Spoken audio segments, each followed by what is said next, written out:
Hi all welcome back to my channel. అమెరికాలోని మా back yard గార్డెన్లో హార్వెస్ట్ చూసేద్దాం.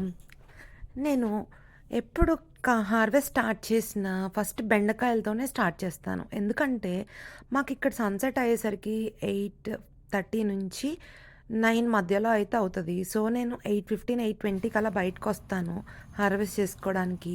నాకు ఈ బెండకాయల దగ్గర అయితే చల్లగా ఉంటుంది, అంటే ఫెన్స్ నీడొచ్చి కొంచెం సన్ పడకుండా ఉంటుంది. సో నేను బెండకాయల హార్వెస్ట్ అలానే టమాటోలు హార్వెస్ట్ చేసుకునేసరికి నాకు అటు కూడా చల్లబడుతుంది అన్న ఉద్దేశంతో నేను ఫస్ట్ ఇటు నుండి అయితే స్టార్ట్ చేస్తాను హార్వెస్ట్ చేసుకోవడం. సో మీకు ప్రతి వీడియోలో కూడా ఫస్ట్ బెండకాయలు రావడానికి రీజన్ అదే.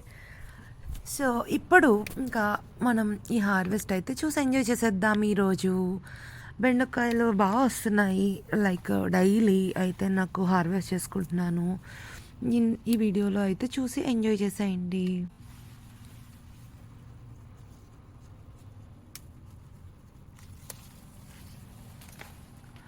ఇలా కాయ కోసేసుకున్న తర్వాత కింద ఉన్న కొమ్మ కూడా కోసేస్తూ ఉంటే నెక్స్ట్ వచ్చే కాయ చాలా ఫాస్ట్గా అయితే గ్రో అవుతుందని నేనైతే అబ్జర్వ్ చేశాను. ఈ టిప్ ఎవరికైనా హెల్ప్ అవుతుందేమో చూడండి. అండ్ ఆ కట్ చేసిన లీఫ్ కూడా మనం కింద వేసుకుంటే అది మల్చ్లా ఉపయోగపడుతుంది. సో మనం వాటరింగ్ చేసినా కూడా ఫాస్ట్గా డ్రై అయిపోకుండా ఆ లీవ్స్ అయితే మనకి మాయిస్ట్గా ఉండేటట్టు చూస్తాయి. సో నేను అట్లా కట్ చేసేసుకున్న లీవ్స్ కూడా కింద వేసాను. ఇక్కడ చూడండి, ఈ వీడియోలో కనిపిస్తున్నాయి. సో దానివల్ల ఏంటంటే కొంతవరకు వాటర్ కంటెంట్ అయితే రూట్స్ దగ్గర అట్లా ఉంటుంది, ఇంత హీట్ ఉన్నా కానీ. సో ఎవరైనా ఇంట్రెస్ట్ ఉన్న వాళ్ళు అలా ట్రై చేయండి.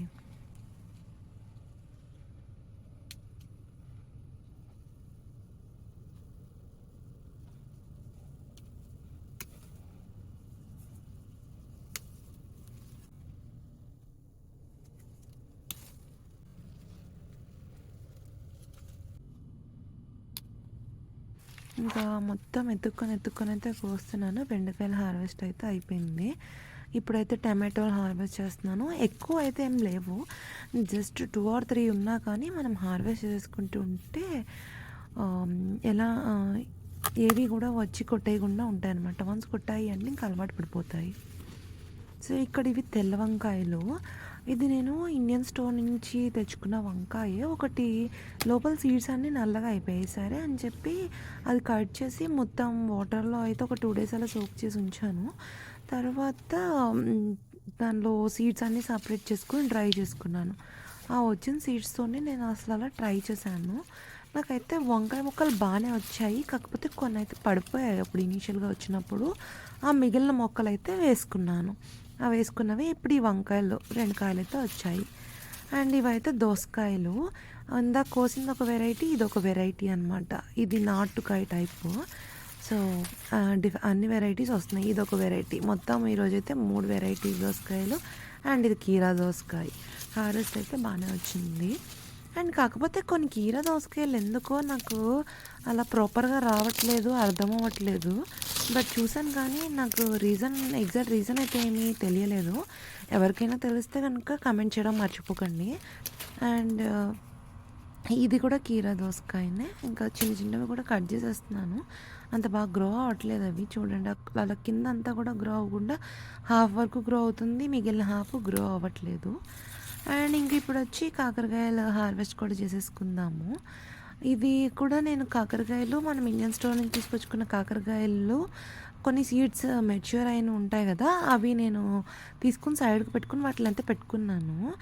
బట్ ఇది మా డాడీని అడిగితే చెప్పడం ఏంటంటే హైబ్రిడ్ వెరైటీ అయితేనే ఒకసారి మాత్రమే అంత బోర్గా కాయలు వస్తాయి, తర్వాత అయితే ఇట్లా చిన్న కాయలుగానే వస్తాయి అన్నట్టు చెప్పారు. మేబీ నేను స్టోర్ నుంచి తెచ్చుకున్న హైబ్రిడ్ వెరైటీ ఏమో అని అనుకుంటున్నాను. ఇంకా నేను తెచ్చుకున్న కాయ అయితే చాలా లైక్ 5 inches to 6 inches అలా ఉన్నాయి. బట్ ఇదైతే నాకు జస్ట్ 2 inches అలానే వస్తున్నాయి. అండ్ ఇదిగోండి, నేను కీరా దొరికి చెప్పాను కదా, ఇలా వస్తాయి అన్నమాట. ఇది నాటు దోసకాయ. పప్పులోకి అట్లకి చాలా బాగుంటుంది అండ్ చాలా పుల్లగా ఉంటుంది. ఇది కూడా అంతే. ఈ ఈ దోసకాయల్లో ఏంటంటే సీడ్స్ తక్కువ ఉంటాయి, ఫ్లష్ మాత్రం చాలా ఎక్కువ ఉంటుంది. కర్రీస్కి చాలా బాగుంటుంది. అది పప్పుకి చట్నీస్కి అది కూడా బాగుంటాయి అన్నమాట. సో ఇక్కడ నేను చిన్న చిన్న కాయలు కూడా హార్వెస్ట్ చేసేస్తున్నాను. అండ్ అలానే ఈరోజు హార్వెస్ట్ మొత్తం అయితే చూసి ఎంజాయ్ చేయండి. నాకు ఇక్కడ చాలా వెరైటీస్ దోసకాయలు ఉన్నాయి. 4 వెరైటీ దోసకాయలు అయితే చూడండి ఈ వీడియోలో. Thank you for watching. See you soon.